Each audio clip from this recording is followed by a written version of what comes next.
അപ്പോൾ നമുക്ക് ഇന്നത്തെ ക്ലാസ് തുടങ്ങാം. ഇന്ന് നമ്മൾ എടുക്കാൻ പോകുന്ന ക്ലാസ് DC to DC കൺവേർട്ടറാണ്. അപ്പോൾ എന്താണ് DC to DC കൺവേർട്ടർ? അത് പേര് കേൾക്കുമ്പോൾ തന്നെ DC-യെ DC ആക്കി മാറ്റുകയാണ് എന്നുള്ള ഒരു കൺസെപ്റ്റ് നമുക്ക് കിട്ടും. അപ്പോൾ അതിൻ്റെ ആവശ്യകത എന്താണ്? ലഭിക്കുന്ന DC-യെ പിന്നെയും DC ആക്കേണ്ട ആവശ്യകതയുണ്ടോ? അപ്പോൾ നമ്മുടെ ഇലക്ട്രോണിക് എക്യുപ്മെൻറ്റിൽ അതിൻ്റെ ഒരുപാട് ആവശ്യകതകൾ വന്നുകൊണ്ടിരിക്കുന്നുണ്ട്. അത് നമുക്ക് വഴിയെ പറയാം. അപ്പോൾ ഒരു DC സപ്ലൈ നമുക്ക് അവൈലബിൾ ആണ്. ആ DC സപ്ലൈയിൽ നിന്ന് നമുക്ക് ഡിഫറെൻ്റ് ആയിട്ടുള്ള DC വോൾട്ടേജുകൾ ലഭിക്കുകയെന്ന് വിചാരിക്കാം. ആ പർപ്പസിനാണ് നമ്മൾ DC to DC കൺവേർട്ടർ ഉപയോഗിക്കുന്നത്. ഇപ്പോൾ ഒരു എക്സാമ്പിളായിട്ട് പറഞ്ഞാൽ 12 വോൾട്ടിൻ്റെ ഒരു DC സോഴ്സ് നമ്മുടെ കയ്യിലുണ്ട്. നമുക്ക് ആവശ്യം 7.3 വോൾട്ട്, 3.3 വോൾട്ട്, 9 വോൾട്ട്. അപ്പോൾ 12 വോൾട്ടാണ് അവൈലബിൾ ആയിട്ടുള്ളത്. പക്ഷെ നമുക്ക് എടുക്കേണ്ടത് ഡിഫറെൻ്റ് ആയിട്ടുള്ള 3 വോൾട്ട്. അപ്പോൾ ഈ വോൾട്ടുകളിലേക്ക് ഇതിനെ കൺവേർട്ട് ചെയ്യുന്ന രീതിയാണ് DC to DC converter. Okay, അപ്പോൾ DC to DC കൺവേർട്ടർ പറയുമ്പോൾ 2 ടൈപ്പ് കൺവേർട്ടറുകളാണ് നമ്മൾ പറയുന്നത്. അതിൽ ഒരു ടൈപ്പിൽ വരുന്നത് ലീനിയർ റെഗുലേറ്റേഴ്സ് ആണ്. അത് നമ്മൾ ഫസ്റ്റ് ഇയറിലൊക്കെ നമ്മൾ ഒരുപാട് പഠിച്ചിട്ടുള്ളതാണ്. ലീനിയർ റെഗുലേറ്റർ എന്ന് പറയുമ്പോൾ അതിൽ റെസിസ്റ്റീവ് വോൾട്ടേജ് ഡ്രോപ്പാണ് നമ്മൾ കൊടുക്കുക. ഇപ്പോൾ ഫോർ എക്സാമ്പിൾ നമ്മൾ നേരത്തെ പറഞ്ഞതിൽ 12 വോൾട്ടിനെ നമുക്ക് 7.3 ആക്കണമെങ്കിൽ അതിൻ്റെ ബാലൻസ് വോൾട്ടേജ് നമ്മളൊരു റെസിസ്റ്റീവ് നെറ്റ്വർക്ക് വെച്ച് ഡ്രോപ്പ് ചെയ്ത് കളയും, അല്ലേ? അപ്പോൾ അങ്ങനെ ഡ്രോപ്പ് ചെയ്ത് കളയുമ്പോൾ നമുക്ക് പവർ ലോസ് കൂടുതലാണെന്നുള്ളതാണ് അതിൻ്റെ ഒരു ഡിസ്അഡ്വാൻറ്റേജ്. ഓക്കെ, അപ്പോൾ റെസിസ്റ്റീവ് വോൾട്ടേജ് ഡ്രോപ്പ് കൊടുക്കുമ്പോൾ അവിടെ പവർ ലോസ് വരും. അപ്പോൾ പവർ ലോസ് വരുമ്പോൾ തന്നെ വേറൊരു പ്രത്യേകത എന്താണ്? എഫിഷ്യൻസി റെഡ്യൂസ് ചെയ്യും. മനസ്സിലായോ? അപ്പോൾ ഇവിടെ ഒരു 70% എഫിഷ്യൻസി നമുക്ക് ഇതിൽ പ്രതീക്ഷിക്കാനായിട്ട് പറ്റുള്ളൂ. അപ്പോൾ അതിനെ ഓവർകം ചെയ്യുന്ന വളരെ അഡ്വാൻസ്ഡ് ആയിട്ടുള്ള ഒരു പവർ സപ്ലൈ ആണ് എന്ത് വന്നിട്ടുള്ളത്? നമ്മുടെ സ്വിച്ചിങ് റെഗുലേറ്ററുള്ള DC to DC കൺവേർട്ടർ വരുന്നത്. അപ്പോൾ അവിടെ എന്താണ് വ്യത്യാസം വരുത്തുന്നത്? പേര് സൂചിപ്പിക്കും പോലെ തന്നെ സ്വിച്ചിങ് ആണ് അവിടെ വോൾട്ടേജിനെ കുറയ്ക്കാനും കൂട്ടാനൊക്കെയുള്ള ഒരു മെത്തേഡായിട്ട് അവിടെ വരുന്നത്. അവിടെ ഇൻഡക്റ്റീവ് വോൾട്ടേജ് ഡ്രോപ്പാണ് നമ്മൾ യൂസ് ചെയ്യുന്നത്. ഓക്കെ, അപ്പോൾ ഇൻഡക്റ്റീവ് വോൾട്ടേജ് ഡ്രോപ്പ് ആവുമ്പോൾ നമുക്ക് പവർ ലോസ് ഇത്ര അധികം വരുന്നില്ല, എഫിഷ്യൻസി കൂടുതലായിരിക്കും. ഹൈലി എഫിഷ്യൻ്റ് ആണ് ഈ സർക്യൂട്ട്. ഓക്കെ, അപ്പോൾ ഇതിനു വേണ്ടി ഉപയോഗിക്കുന്നത് വലിയ സർക്യൂട്ടുകളൊന്നും നമുക്ക് വേണ്ട. ഈ DC to DC കൺവേർട്ടർ നമുക്ക് ഉണ്ടാക്കിയെടുക്കാനായിട്ട് ഇതിനൊക്കെ അവൈലബിൾ ആയിട്ടുള്ള IC-കൾ നമുക്ക് മാർക്കറ്റിൽ കിട്ടും. വളരെ കുറച്ച് എക്സ്റ്റേണൽ കമ്പോണൻസ് ഉപയോഗിച്ച് കഴിഞ്ഞാൽ നമുക്ക് ഈ കൺവേർട്ടർ എന്ന് പറയുമ്പോൾ ഇത് പവർ സപ്ലൈ ആണ്. നമുക്ക് സിമ്പിൾ പവർ സപ്ലൈസ് ഉണ്ടാക്കിയെടുക്കാൻ പറ്റും. അപ്പോൾ നമുക്ക് എത്ര വോൾട്ടേജ് ആണോ നമുക്ക് വേണ്ടത് ആ വോൾട്ടേജിന് വേണ്ടിയിട്ടുള്ള പ്രീസെറ്റ് അഡ്ജസ്റ്റ്മെൻറ്റിലൂടെ നമുക്ക് പവർ സപ്ലൈ സർക്യൂട്ടുകൾ ഉണ്ടാക്കിയെടുക്കാൻ പറ്റും. അപ്പോൾ നമുക്ക് പരിചയമുള്ള ഒരു IC ഏതാണ്? ലീനിയർ റെഗുലേറ്ററിൻ്റെ 2 IC-കൾ നമുക്കറിയാം. ഏതാണ്? 78 സീരീസിലുള്ളതും 79 സീരീസിലുള്ളതും. 78 സീരീസ് എന്ന് പറഞ്ഞു കഴിഞ്ഞാൽ എന്താണ്? അത് പോസിറ്റീവ് വോൾട്ടേജ് അവൈലബിൾ ആകും. 79 സീരീസ് എന്ന് പറയുമ്പോൾ എന്താണ്? നെഗറ്റീവ് വോൾട്ടേജ് റെഗുലേറ്റർ ആണ്. നമുക്കറിയാലോ 7805, 7812, 7809 ഒക്കെ നമ്മൾ പ്രാക്ടിക്കലായിട്ട് ഉപയോഗിച്ചിട്ടുള്ളതാണ്, അല്ലേ? 7805, 7809, 7812, അല്ലേ? 3-pin IC ആണ്. അതിൻ്റെ ഔട്ട്പുട്ട് വോൾട്ടേജുകൾ അവൈലബിൾ ആണ്. 7805 എന്ന് പറയുമ്പോൾ 5 വോൾട്ട് ഔട്ട്പുട്ട് കിട്ടും.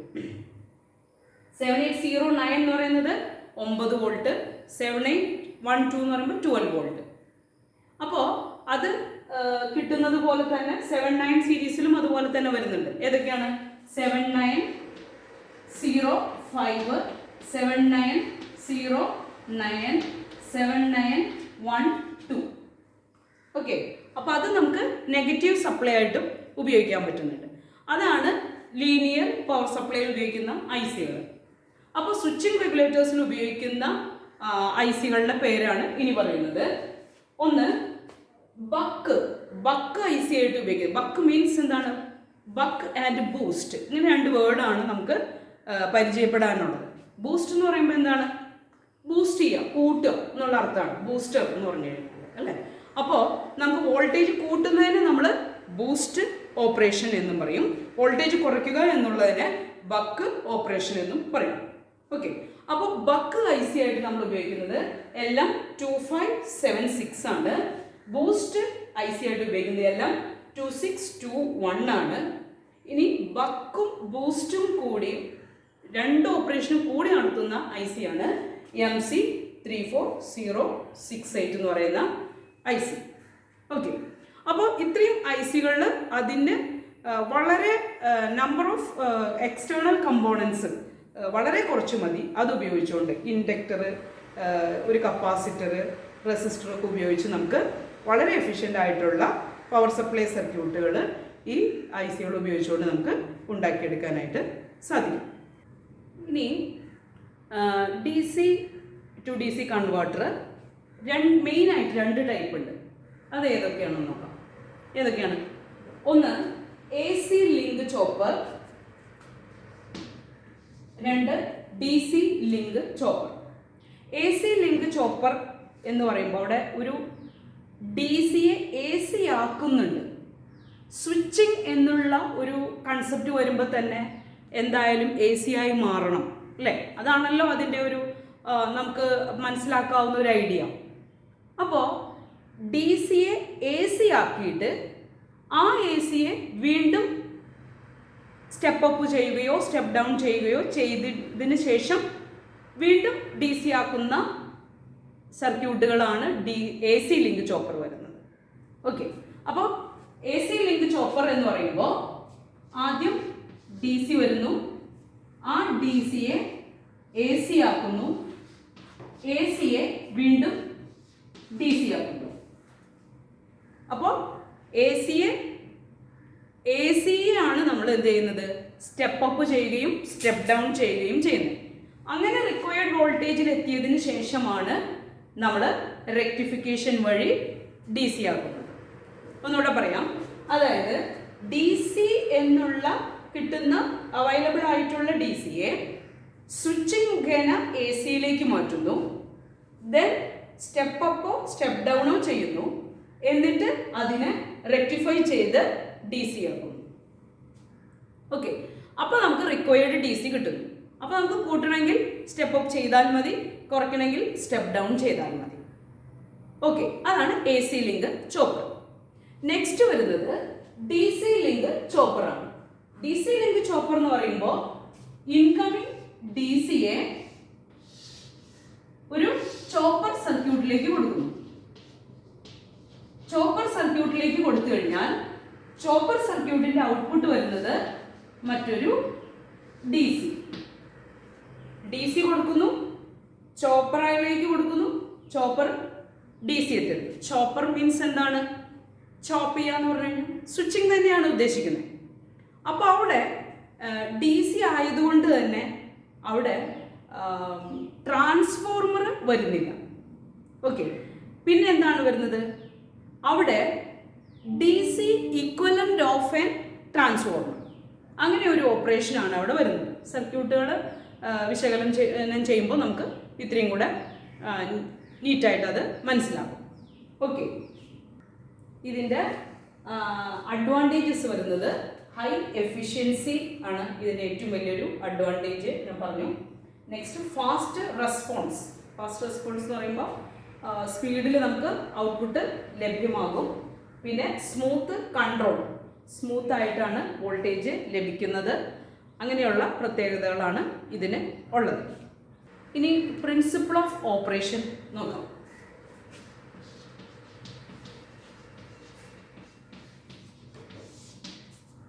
അതായത് ഹൈ സ്പീഡ് സ്വിച്ചിങ് ആണ് ചോപ്പറിൻ്റെ വർക്കിംഗ് പ്രിൻസിപ്പിൾ.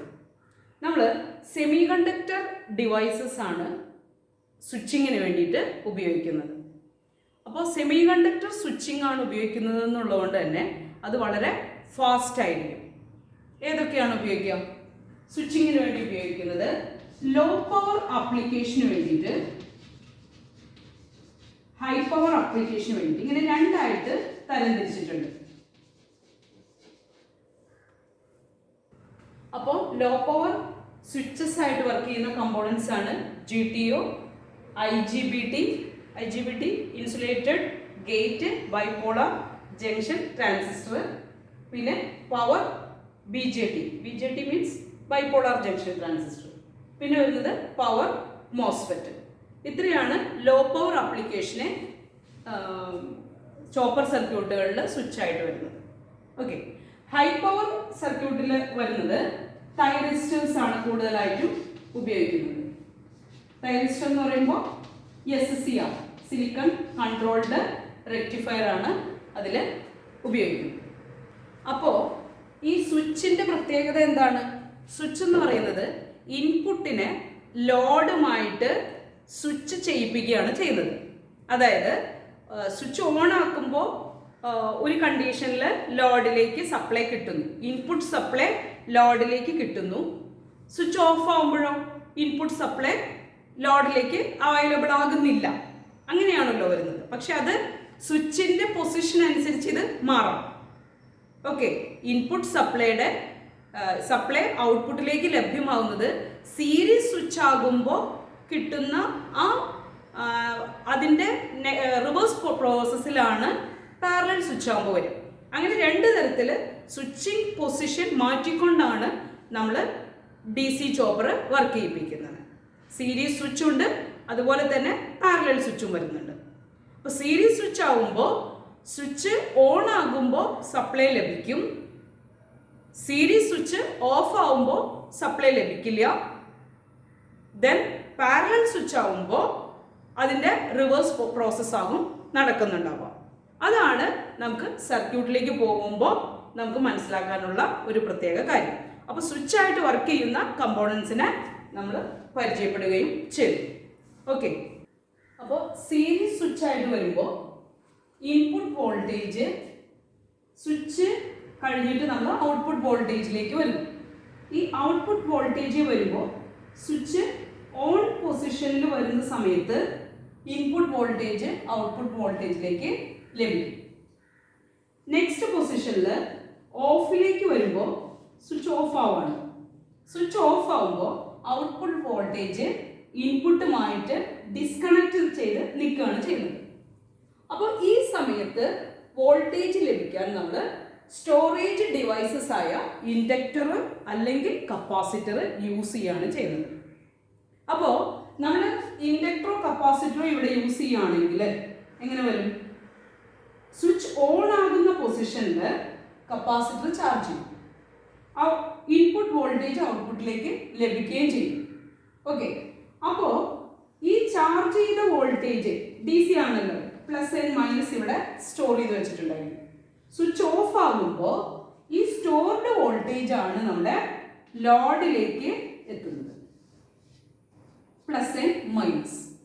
അപ്പോൾ രണ്ട് ഡയറക്ഷനിലും ലോഡിന് സെയിം പൊളാരിറ്റിയിലുള്ള വോൾട്ടേജ് ലഭിക്കും. ആയതുകൊണ്ട് സ്വിച്ചിങ്ങിൽ ഡയറക്ഷൻ റിവേഴ്സ് ആവുകയോ AC ആവുകയോ ചെയ്യുന്നില്ല.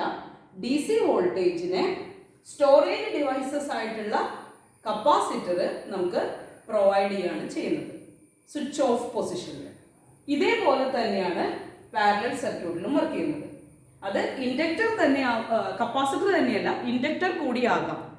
ഇൻഡക്ടറും കപ്പാസിറ്ററും ഈ റോള് എടുക്കുന്നു എന്നുള്ളതാണ് നമ്മുടെ DC to DC കൺവേർട്ടറിൻ്റെ ഏറ്റവും വലിയൊരു അഡ്വാൻറ്റേജ് ആയിട്ട് വരുന്നത്. ഇനി ഇതിൻ്റെ ആപ്ലിക്കേഷൻസ് നോക്കാം.